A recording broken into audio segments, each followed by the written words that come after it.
சென்னையில் பெருவெள்ளம் வந்த போது ஓடி ஓடி காப்பாத்தினது 200க்கு 200 வாங்கின குழந்தைகள் அல்ல.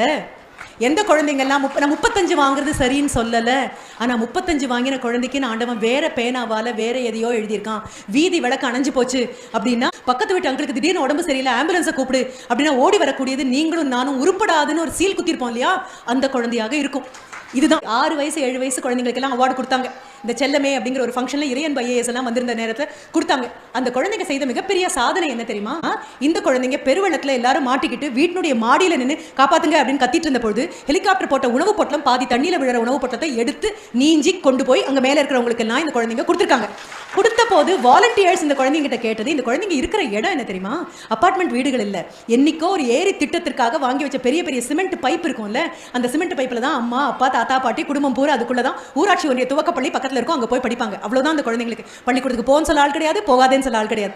இந்த குழந்தைங்க அவங்கள நிறுத்தி கேட்டாங்க, டே நீங்க 4 நாளா சோறு திங்கல, கிடைச்சதெல்லாம் கொண்டு போய் எல்லாருக்கும் கொடுத்துட்டு இருக்கீங்களா அப்படின்ன போது அவங்க சொன்ன பதில் தான் வீரம்னா என்னன்னு 10 பேருக்கு காமிச்சது, முதுகெலும்புனா என்னன்னு சொன்னது. அந்த குழந்தைங்க சொன்ன பதில் என்ன தெரியுமா?